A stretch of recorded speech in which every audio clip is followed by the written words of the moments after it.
یہ قوالیوں میں، نعتوں میں، جھوٹے واقعات کے اندر اس طرح کی نہ باتیں، یہ تو آپ کہہ رہے ہیں پسینے کی. بعض لوگوں سے میں نے یہ بھی سنا ہے کہ جی وہ غزوہ احد کے موقع پر جو خون مبارک گرا تھا، ایک قطرہ زمین پہ گر گیا تھا، وہاں سے گلاب نکلا ہے. سر گلاب کو اگر آپ سائنٹیفکلی انالائز کریں گے تو نبی علیہ السلام کی پیدائش سے پہلے دنیا میں گلاب ایگزسٹ کرتا ہے.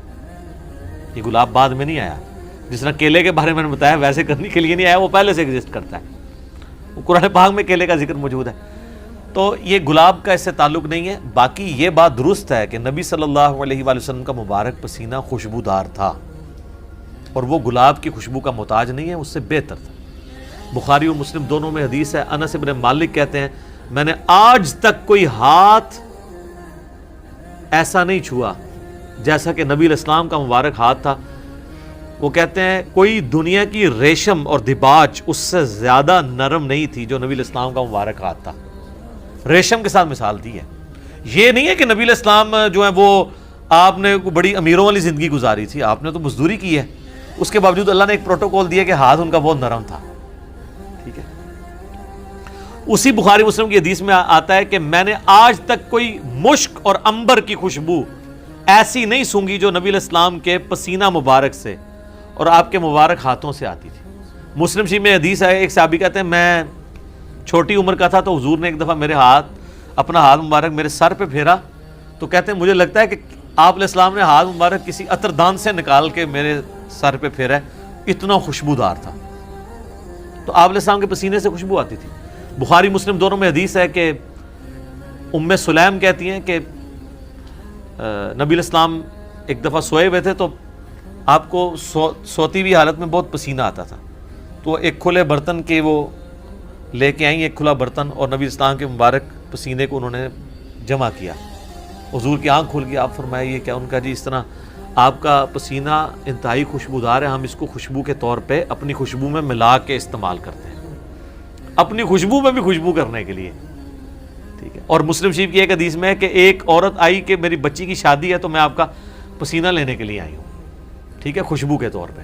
اچھا، وہ بخاری مسلم کی اس حدیث میں ام سلیم نے جب یہ جواب دیا تو حضور نے فرمایا تم نے اچھا کام کیا، یعنی آپ نے اس کی تعریف کی.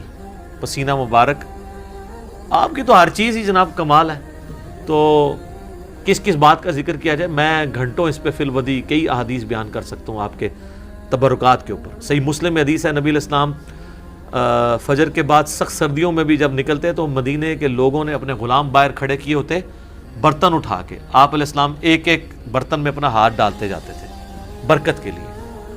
بخاری مسلم میں کتنی حدیثیں ہیں کہ نبی علیہ السلام وضو کر کے جب فارغ ہوتے تھے تو صحابہ کرام آپ کے وضو کا پانی اپنے چہرے پہ ملتے تھے. وہ ایک تشت میں آپ کو وضو کروایا جاتا تھا نا ایک برتن کے اندر، تو اس سے، اور جس کو نہیں ملتا تھا وہ دوسرے سے لے کے مال لیتا تھا برکت کے لیے. ظاہر ہے وہ تو برکت ہی ہے. یہ تو چھوڑ دیں تھوک مبارک کی کیا برکت ہے. بخاری مسلم دونوں میں حضرت علی کو اشوب چشم تھا غزوہ خیبر کے موقع پر، حضور نے جب بلایا ہے تو ان کی تو آنکھیں بھی نہیں کھل رہی تھی، تو آپ نے مبارک لعاب لگایا تو شفا ہوگی. اشوب چشم ایک وائرل ڈیزیز ہے سر، میں اس کو بھگت رہا ہوں. 2016 میں بھی تھی، آج 2020 ہو گئے، میری آنکھیں دوبارہ ریکور نہیں اس طرح ہو سکی. تو ایک لمحے میں جناب اشوب چشم ختم ہو جائے، کیا ہی بات ہے. پھر آپ نے مبارک ہاتھوں سے زیرہ باندھ کے تو خیبر کے لیے روانہ کیا، تو آپ کی مبارک تھوک کی برکت. اس طرح بخاری مسلم میں کئی احادیث ہیں کہ آپ نے اپنا لعاب دہن کسی کنویں میں ڈالا ہے، پانی اوپر آ گیا. کھانے میں ڈالا ہے، کھانا 10 بندوں کا تھا، 300 بندوں نے کھا لیا ہے اور اتنے کا اتنا ہے، کام ہی نہیں ہو رہا. تھوک مبارک کی برکت، ہاتھ مبارک کی برکت. بخاری مسلم میں آتا ہے کہ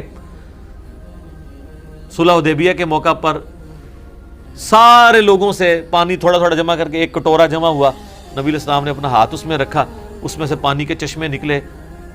1500 صحابہ نے، جابر بن عبداللہ کہتے ہیں، وضو کیا، پانی پیا، جانوروں کو پلا لیا اور اپنے مشکیزے بھی بھر لیے.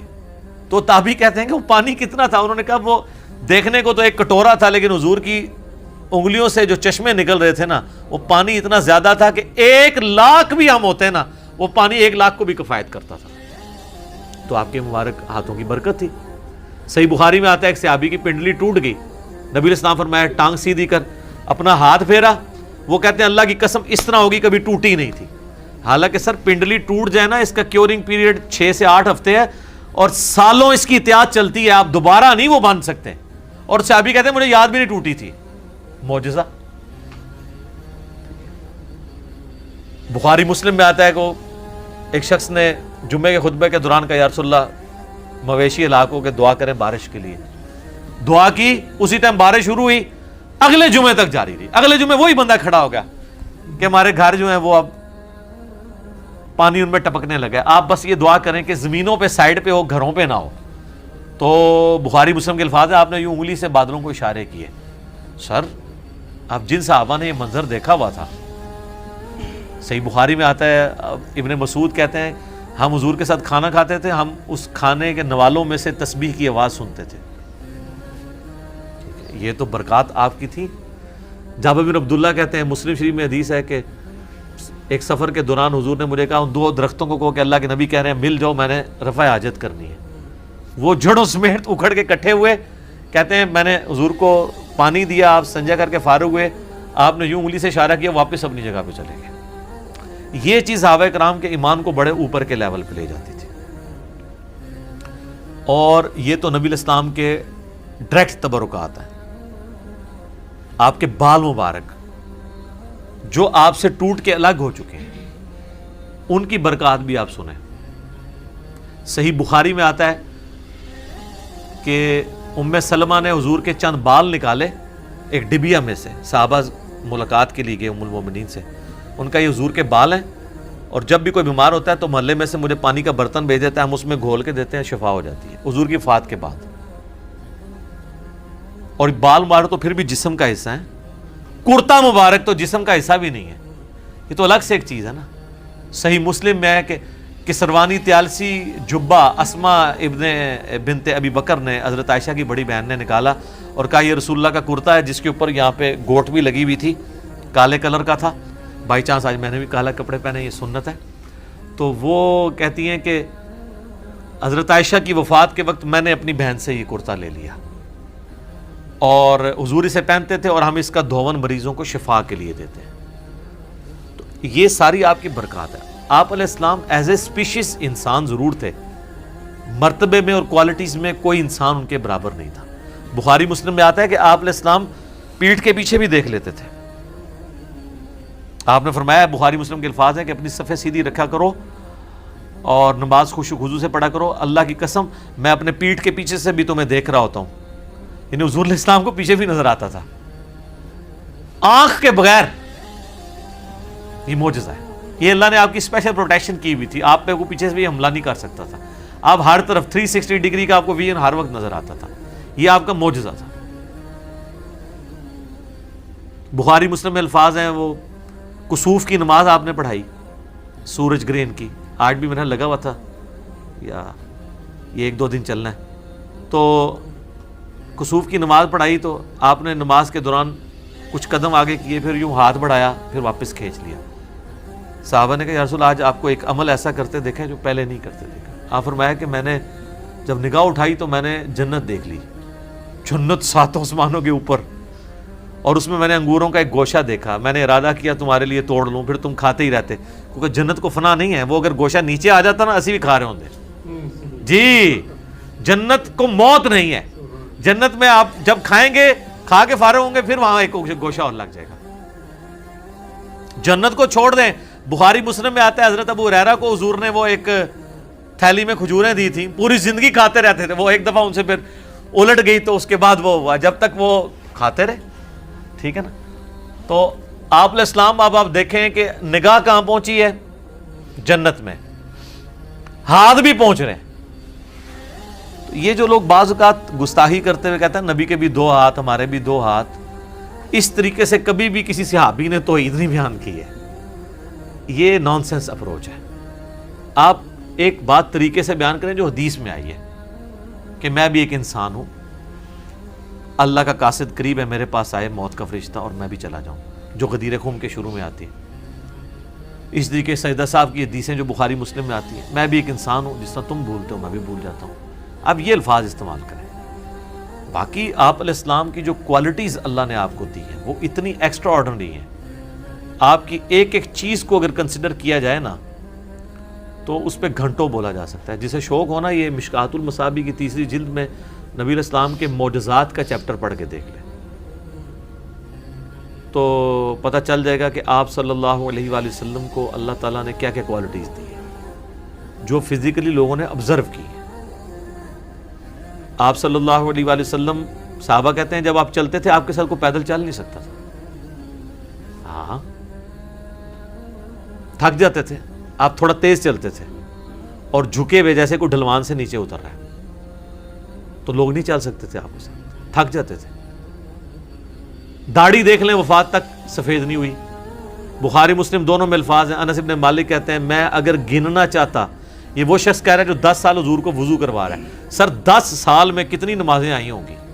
کیا خوش نصیبی ہے جی انس بن مالک کی, اس نے حضور کو کتنی دفعہ وضو کروایا ہے تو کرتے ہوئے دیکھا ہے. تو کہتے ہیں وفات کے وقت اگر میں داڑھی اور سر کے ملا کے بھی گنتا نا تو 20 سے زیادہ بال سفید نہیں تھے. 20 سے زیادہ تو میرے سفید ہیں.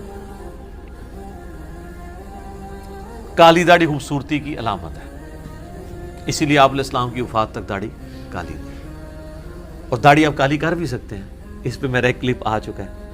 داڑھی کو بلیک کرنا, اس میں نے دلائل ماشاءاللہ وہ 4 لاکھ سے زیادہ لوگ دیکھ چکے ہیں. 25 منٹ میں نے پورا مقدمہ بیان کیا ہے کہ وہ ممانعت کن احادیث کے میں کس کے بارے میں آئی. نبی علیہ السلام کو ضرورت نہیں پڑی, اللہ نے ان کو خوبصورتی کی علامت بنایا تھا. آپ کی داڑھی وفات تک کالی رہی ہے, تو یہ اللہ تعالیٰ نے آپ کو ایک اعزاز دیا ہے. اس کے علاوہ بھی آپ صلی اللہ علیہ وآلہ وسلم کے جسم مبارک کو اگر آپ کنسیڈر کریں, وفات تک آپ کی آنکھوں کی بینائی کا معاملہ دیکھ لیں, آپ علیہ السلام کے چہرے پہ گوشت مبارک دیکھ لیں, ہتھیلیوں کا بھرا ہونا دیکھ لیں, کوئی بھی چیز. ظاہر ہے 63 ایئرس کیا ایج ہوتی ہے, 63 بھی ہمارے لیونر ایئرس کے اعتبار سے ویسے 61 بنتی ہے جو ہم اس وقت سولر کیلنڈر لے کے چل رہے ہیں. تو یہ گلاب کے بارے میں یہ بات کرنا کہ نبی علیہ السلام کے پسینے سے بنا ہے, تو میں نے اس کا نیا اینگل کھول دیا کہ یہ تو گستاخی ہے. آپ گلاب کی خوشبو کو حضور کے پسینے والی مانتے ہیں, اسی سے ان کو بات سمجھ آئے گی. گلاب کی خوشبو کیا ہے؟ مشک اور عنبر کے بارے میں.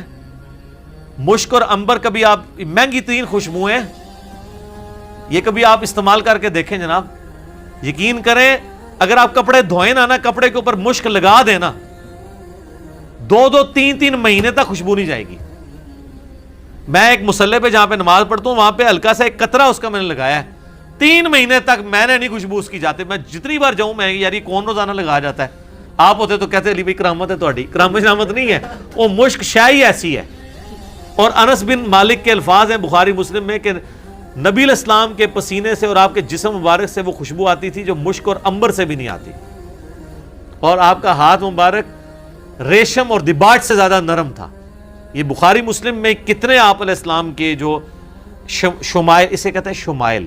امام ترمذی نے ایک کتاب لکھی ہے شمائل ترمذی, جس میں آپ علیہ السلام کے گیٹ اپ کے حوالے سے ایک ایک چیز کنسیڈر کی گئی ہے. آپ کے کپڑے کیسے آپ استعمال کرتے تھے, پگڑی کس قدر کی ہوتی تھی, کرتا آپ استعمال کرتے تھے, آپ کی داڑھی مبارک کیسی تھی, چلنے کا سٹائل آپ کا کیسا تھا, جوتی مبارک آپ کی کیسی تھی, یہ ساری کی ساری چیزیں.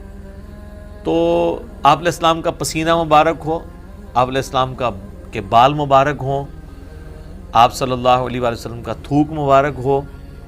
اس کے اوپر آلریڈی میرے کئی ایک ویڈیوز ریکارڈڈ موجود ہیں. ایون پیشاب بھی آپ علیہ السلام کا وہ بھی ایک یونیک تھا. سنن نبی داؤد میں ایک حدیث موجود ہے, نبی علیہ السلام کی عادت تھی کہ آپ نے ایک لکڑی کا پیالہ رکھا ہوا تھا, سردیوں میں پیشاب کرنے کے لیے اٹھ کے باہر نہ جانا پڑے تو آپ اس میں پیشاب کرتے تھے. پیالہ یعنی بڑے سائز کا, وہ آپ کے بستر کے نیچے پڑا ہوتا تھا. ایک دفعہ آپ نے اس نے پیشاب کر دیا تو آپ کی لونڈی تھی ایک, ان کو نہیں پتا تھا اس بات کا, تو وہ پیشاب انہوں نے پی لیا. ابو داؤد میں صرف اتنے الفاظ ہیں کہ آپ پیشاب کے لیے پیالہ ہوتا تھا جو آپ کی چرپائی کے نیچے ہوتا تھا.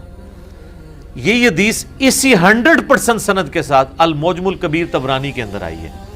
مجموع الزوائد میں امام حیثمی نے لیا ہے اور کئی کتابوں میں, اس کے آگے الفاظ ہیں. لہٰذا اس حدیث کی سند کو البانی, شیخ زبیر علی زئی, شیخ شعیب ارنوت سب کے سب لوگ ان کے نزدیک یہ جائز ہے.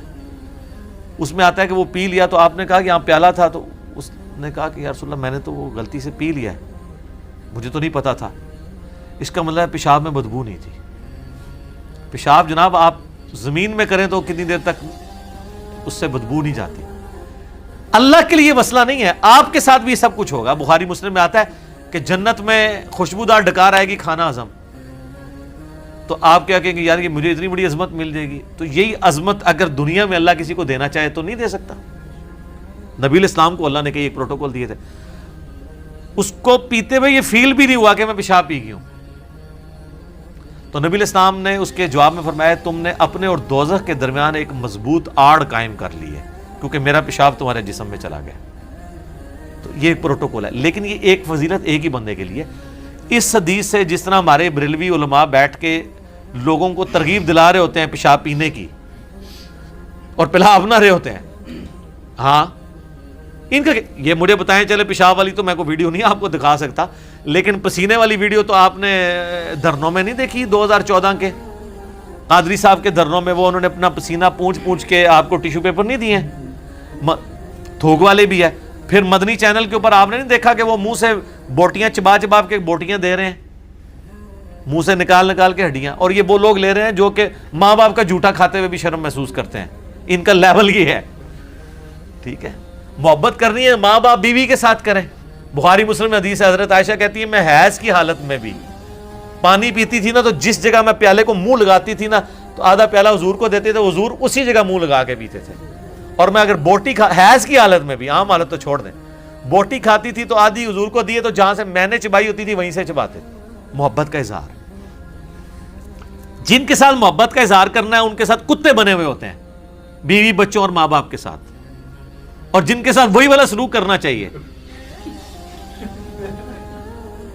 وہ اس لیے کہ وہ ان کو اپنے کتے سمجھ رہے ہوتے ہیں نا. یہ اپنے ناموں کے ساتھ لکھتے ہیں میں سگے فلاؤں, میں سگے فلاؤں, میں سگے فلاؤں, ان کے یہ جناب یہ کر رہے ہوتے ہیں. میرا خیال شاید ان کی ہڈیاں کھاتے ہیں اس لیے کہتے ہیں ہم ان کے وہ ہیں, ان کی بچی ہوئی ہڈیاں کھا رہے ہوتے ہیں نا. تو یہ سارے پروٹوکول انہوں نے ان کو دیے ہوئے. مجھے کوئی ضعیف روایت دکھائے کہ حضرت ابوبکر نے اپنا پسینہ یا پیشاب کبھی کسی کو یا خون دیا ہو کہ یہ لو تبرک رکھ لو. نبی الاسلام کا پروٹوکول تھا پسینہ مبارک کا. پیشاب والی بھی ایک حدیث ملتی ہے, آپ نے کبھی صحابہ کو ترغیب نہیں دلائی.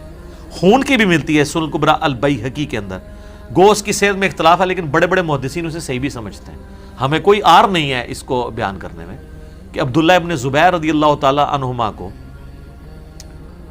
نبی الاسلام نے ایک دفعہ وہ کپنگ کروائی, پچھنے لگوائے. وہ 56 نمبر پوائنٹ ہے نا, یہ دو شانوں کے درمیان. ایک دفعہ میں نے بھی سنت پوری کی ہے کروا کے. وہ تو خون پیالے میں نکلا تو عبداللہ ابن زبیر کو آپ نے فرمایا کہ اس کو نہ کسی محفوظ جگہ جا کے دفن کر دو. وہ گئے, بڑا انہوں نے کہا میں کہاں, پھر ان کے دماغ میں کسی بات آئی میں پی کیوں نہ لوں. نبی الاسلام کا خون مبارک وہ پی گئے. تو حضور نے بعد میں پوچھا کہ ان کا یا رسول اللہ میں نے تو وہ پی لیا ہے.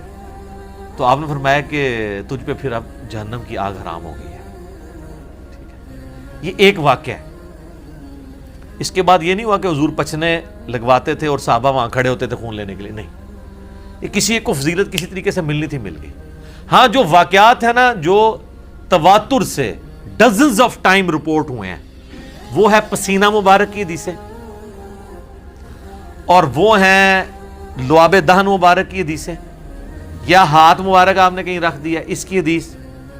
یہ پیشاب اور خون والی میں اس لیے بیان کر رہا ہوں, یہ میری ایمانداری تھی کہ میں ان روایتوں کو بیان کرتا, کیونکہ بریلوی کہیں گے یہ بیان نہیں کرتے. اور اس میں سے جو بریلویوں نے رزلٹ نکالا ہوا ہے نا, اور وہ انہوں نے تو پتہ نہیں اور بھی کیا کچھ بیچ میں بنایا ہوا ہے, خود سے بھی جعلی روایتیں بیان کر کے. یہ دو ہی روایتیں ہیں جو میں نے بیان کر دی ہیں, اور یہ دو ایک واقعات ہیں. اس سے پوری نیریٹو یا ڈاکٹرن نہیں کھڑی ہوتی, اس سے صرف نبی علیہ السلام کی فضیلت ثابت ہوتی ہے, آپ کے خون مبارک کی اور پیشاب مبارک کی. لیکن اس سے یہ نہیں کہ آپ نے کبھی ترغیب دلائی ہو. دیکھیں, نہ اس لونڈی کو آپ نے پیشاب پینے کا کہا اور نہ ابن زبیر کو خون پینے کا کہا, لیکن دوسری طرف آپ علیہ السلام اپنا تھوک مبارک خود کھانے میں ڈالتے تھے برکت کے لیے, ہاتھ مبارک خود ڈال دیتے تھے برکت کے لیے, اور بخاری مسلم میں درجنوں حدیثیں ہیں کہ وضو کا پانی ایون بلغم بھی گرتا تھا تو صحابہ وہ لیتے تھے. صلح حدیبیہ کے موقع پر جو عروہ ابن مسعود نے وہ دیکھا تھا, کنکھیوں سے یوں دیکھتا تھا, اس نے آ کے کافروں کو کہا, بخاری کے الفاظ ہے, میں بڑے بڑے بادشاہوں کے دربار میں گیا ہوں, ہائے ہائے ہائے, میں کیسر و کسریٰ کے پاس گیا, میں نے کبھی کسی کے ماننے والوں کو اتنی تعظیم کرتے ہوئے نہیں دیکھا اپنے سردار کی جو رسول اللہ کے اصحاب کرتے ہیں. خدا کی قسم, یہ بخاری کے الفاظ ہیں, جب وہ بولتے ہیں وہ اتنی خاموشی سے بیٹھے ہوتے ہیں گویا ان کے سروں پہ پرندے بیٹھے ہوئے ہیں, اور جب وہ کوئی حکم دیتے ہیں تو اس کو پورا کرنے کے لیے ایسے جھپٹتے ہیں جیسا کہ لڑ پڑیں گے آپس میں, اور جب وہ وضو کرتے ہیں تو ان کا پانی نیچے نہیں گرنے دیتے اور اس کو ایسے حاصل کرتے ہیں کہ گویا اس کے لیے آپس میں لڑ پڑیں گے, اور اگر کسی کو نہیں ملتا وہ دوسرے کے ہاتھ سے مل کے اپنے جسم پہ ملتا ہے. تو تم ایسے شخص کے ساتھ بہتر ہے معاہدہ ہی کر دو, کیونکہ وہ سہیل ابن عمر نے کہا تھا نا, نعوذ باللہ یہ تمہارے ساتھی تمہیں دھوکہ دے جائیں گے اے محمد. تو وہ پھر انہوں نے پریکٹیکل, اسی پہ حضرت ابوبکر صدیق کو غصہ آیا تھا نا, تو انہوں نے کہا تھا کہ لات اور منات کی شرمگاہیں چاٹو جا کے, یعنی جو تم کام کرتے ہو. یہ نہیں ہے کہ انہوں نے گالی دی تھی, جو کرتے تھے وہی ان کو بتایا تھا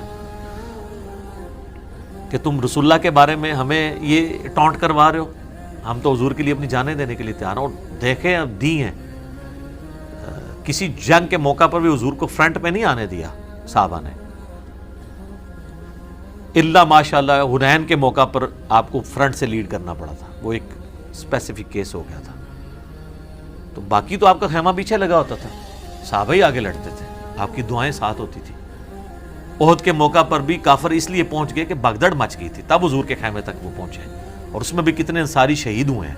حضرت طلحہ کا ہاتھ شل ہو گیا, ٹھیک ہے, پھر حضور تک وہ پہنچے ہیں. پھر بھی صحابہ کرام جو ہے وہ نبی علیہ السلام کی جان بچانے کا ذریعہ اللہ نے ان کو بنایا. تو آپ علیہ السلام کا ترغیب دلانا الگ سے ہے. یہ بریلوی جو اس معاملے کے اوپر ایک پوری ڈاکٹرن کھڑی کرتے ہیں نا, وہ غلط کرتے ہیں. وہ پھر ایک ایسا معاملہ ہو جاتا ہے کہ جس سے آپ یعنی ایک پھر ایتھیسٹ اور غیر مسلم ان باتوں کے اوپر اعتراض کرتے ہیں. تھوک مبارک تک تو آپ ڈیفینڈ کر لیں گے, لیکن خون اور پیشاب کے بارے میں آپ کہاں تک ڈیفینڈ کریں گے؟ ہم نے وہ ڈیفینڈ کیا کہ وہ ایک واقعہ تھا. ہم نہیں کہتے نبی علیہ السلام کی زندگی پوری کی پوری اس سے بھری ہوئی ہے, لیکن چونکہ ہم ان کو ایک ایکسٹراڈنری پرسنالٹی سمجھتے ہیں, ان کے لیے عقیدہ رکھتے ہیں کہ یہ آپ علیہ السلام کو اللہ نے پروٹوکول اس حوالے سے دیا ہوا تھا. آپ کی بہت غیر معمولی شخصیت تھی. بخاری مسلم میں الفاظ ہیں, حضرت عائشہ کہتی ہیں فجر کی اذانیں وہی حضور کی عادت تھی, تہجد پڑھ کے تھوڑی دیر سوتے تھے, پھر فجر کے لیے اٹھتے تھے. تو کہتے ہیں میں نے حضور کے خراٹے سنے. یہ خراٹے کو آپ برا سمجھتے ہیں, یہ سنت ہے, لیکن بہت اونچے نہیں. وہ بندے کو علاج کروانا چاہیے نارمل, یعنی ناک کی آواز. تو کہتے ہیں حضور نے وضو کیے بغیر مسجد میں چلے گئے, نماز پڑھائی. بعد میں نے حضور سے پوچھا یا رسول اللہ آپ نے وضو ہی نہیں کیا؟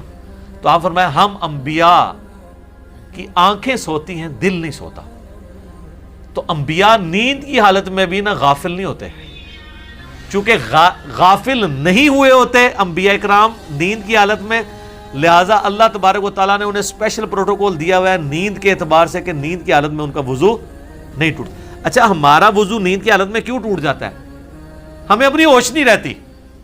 اس لیے مسلم شریف میں آتا ہے نا, صحابہ کرام جھونکے لے رہے ہوتے تھے اور پھر نماز پڑھ لیتے تھے. جھونکے میں آپ غافل نہیں ہوئے ہوتے, لیکن اگر بندہ ایک لیٹ گیا یا سو گیا تو وہ تو غافل ہو جاتا ہے نا. یہ پروٹوکول کسی صحابی کو بھی نہیں ہے کہ وہ خراٹے لے رہا اور اس کو وضو نہ کرنا پڑے. جھونکے تو آپ بھی اگر ایک جگہ بیٹھے ہوئے ہیں جھونکے لے رہے ہیں, جس کو ہم پنجابی میں جاگو بیٹی کہتے ہیں, آپ کا وضو نہیں ٹوٹے گا. مسلم شریف میں حدیث موجود ہے. لیکن یہ تو پروٹوکول نبی کا ہے کہ وہ سوتے بھی ہیں تو غافل نہیں ہوتے. تو قل انما انا بشر مثلکم سے مراد ہے کہ آپ کی سپیشیز انسانی ہے, مرتبے کی بات نہیں ہے. انسانیت کو ناز ہے ان کے اوپر, ایسا ناز ہے کہ کوئی فرشتہ بھی آپ کے مرتبے کا نہیں ہے. ٹھیک ہے, وہ مرتبے کی بات الگ ہے. سپیشیز میں اس لیے کہ وہ سورہ بنی اسرائیل میں ہے کہ اگر زمین پر فرشتے آباد ہوتے تو ہم فرشتوں میں پیغمبر بھیجتے. یہاں پہ ہمارے یہ لوگ پتہ کیا سمجھ رہے ہوتے ہیں کہ معاذ اللہ اگر نبی علیہ السلام کو ہم نے انسان مان لیا تو گستاخی ہو جائے گی. نبی علیہ السلام کو انسان ماننے میں ہی آپ کا ادب ہے, کیونکہ انسانیت کو لقد خلقنا الانسان فی احسن تقویم ہے. باقی آپ کے لیے جو نور کا ہم لفظ استعمال کرتے ہیں, آپ نور ہدایت ہیں. اسلام کی پہلی تفسیر ابن جریر طبری کی جو ہے اس میں لقد جاءکم من اللہ نور و کتاب مبین، اس میں واضح امام طبری نے لکھا ہے یہاں نور سے مراد نبی الاسلام ہے اور کتاب سے مراد قرآن ہے، جو اکثر وہ دیوبندی اور اہل حدیث کہہ رہے ہوتے ہیں بریلویوں نے تعریف کی ہے، یہ تو امام ابن جریر طبری متوفہ 310 ہجری نے یہ تفسیر میں لکھا ہے۔ اس کو چھوڑ دیں، اس سے بڑی تو قرآن کی آیت ہے، انا ارسلناک شاہدا و مبشرا و نذیرا و داعیا الی اللہ باذنہ و سراجا منیرا۔ حضور علیہ السلام وہ سورج ہیں جو چمکا دیتا ہے، آپ نور نہیں ہیں، نور بخشنے والے ہیں، لیکن نور ہدایت ہے، وہ بخاری مسلم بھی نور ہدایت ہے، صحابہ بھی نور ہدایت ہے۔ اور وہ حدیث تو ٹھیک ہے نا، دلائل النبوہ امام بیہقی کی کتاب میں، مسند امام احمد میں ہے، مشکات میں موجود ہے، ترمذی میں بھی ہے، دو یہ حدیثیں ہیں۔ ایک حدیث میں آتا ہے کہ نبی علیہ السلام سے پوچھا گیا آپ پہ نبوت کب واجب ہوئی؟ آپ فرمایا کہ میں اللہ کے ہاں اس وقت بھی خاتم النبیین لکھا تھا جب آدم مٹی اور پانی کے درمیان تھے، میں اس وقت بھی نبی تھا اللہ کے علم میں۔ اور دوسری حدیث میں آتا ہے دلائل النبوہ کی، مسند احمد کی اور مشکات میں بھی، حضور کے فضائل کے چیپٹر میں، کہ آپ علیہ السلام نے فرمایا کہ میں دعائے ابراہیم ہوں، میں عیسیٰ کی بشارت ہوں، میں اپنی ماں کا وہ خواب ہوں جو میری پیدائش کے وقت انہوں نے دیکھا کہ ان کے لیے ایک نور ظاہر ہوا جس سے شام کے محلات بھی ان کے سامنے روشن ہو گئے، یعنی آپ کو بشارت دی گئی کہ آپ سے جو بیٹا پیدا ہوگا رومن امپائر بھی اس کے حلقہ اثر میں آ جائے گی۔ تو آپ علیہ السلام نے اس کے لیے نور کے الفاظ ہیں، میری والدہ کے لیے نور ظاہر ہوا، آپ نے خود اپنے آپ کو نور کہا، تو آپ علیہ السلام نور ہدایت ہیں۔ باقی اگر کہتا ہے اسپیشیز نور ہے تو یہ توہین کے درجے میں اس حوالے سے چلا جائے گا کہ ہم تو اسپیشیز کے طور پہ مٹی کو نور سے افضل سمجھتے ہیں، کیونکہ انبیاء اکرام علیہ السلام میں نبی علیہ السلام کی مبارک ذات، وہ اللہ تعالیٰ نے ان کو جو ہے وہ مٹی سے پیدا کیا ہے۔ تو یہ نور بشر کا مسئلہ بھی خام کا ایک جھگڑا بنایا ہوا ہے، نور بھی ہیں آپ، بشر بھی ہیں، نور ہدایت ہیں، اور بشر ایز اے اسپیشیز ہیں، وہ قرآن کا واضح فیصلہ ہے۔ اے نبی فرما دو انما انا بشر مثلکم، مثلکم سے مراد مرتبے میں نہیں بلکہ اسپیشیز میں، مرتبہ تو پھر کسی فرشتے کا بھی ویسا نہیں ہے۔ تو جو لوگ نور نور کی رٹ لگاتے ہیں ان کو کہیں کہ وہ والا نور اگر آپ مانیں گے تو نبی علیہ السلام کا مرتبہ کم کریں گے، کیونکہ لقد خلقنا الانسان فی احسن تقویم، اور پھر خود ہی آپ لوگ ہمیں شعر سنا رہے ہوتے ہیں فرشتے سے بہتر انسان بننا، مگر اس میں لگتی ہے محنت زیادہ۔ جب حضور کی باری آتی ہے تو آپ فرشتوں کی کیٹیگری میں ان کو ڈال دیتے ہیں، کیونکہ دیکھیں صحیح مسلم میں حدیث ہے اللہ تعالیٰ نے انسانوں کو مٹی سے، جنات کو آگ کی لپٹ سے اور فرشتوں کو نور سے پیدا کیا۔ اور یہ جو پہلے دو الفاظ ہیں یہ تو قرآن میں سورۃ الحجر میں ہے کہ ہم نے انسان کو مٹی سے پیدا کیا اور آگ سے پیدا کیا جنات کو، بلکہ سورۃ الرحمن میں بھی ہے خلق الانسان من صلصال کالفخار وخلق الجان من مارج من نار۔ ہاں حدیث میں فرشتوں کے لیے نور کا لفظ ہے، باقی اللہ نور السماوات والارض وہ کچھ اور چیز ہے، وہ فرشتوں والا نور نہیں ہے، وہ اللہ کی شان کے جو لائق ہے، وہ ایک الگ سے ٹاپک ہے۔ تو بہرحال یہ میں نے تفصیلاً اس لیے جواب دیا کہ یہ کلپ زیادہ لوگوں نے دیکھنا ہے، میں چاہتا ہوں کہ نبی علیہ السلام کی مبارک شخصیت کے حوالے سے یہ عقائد بھی لوگوں تک پہنچے کہ آپ علیہ السلام کی شخصیت عام شخصیت نہیں تھی۔ اہل حدیث ایک ایکسٹریم پہ چلے جاتے ہیں، دیوبندی بریلوی اور شیعہ دوسری ایکسٹریم پہ چلے جاتے ہیں، صحیح بات لوگوں کو بتائی جائے۔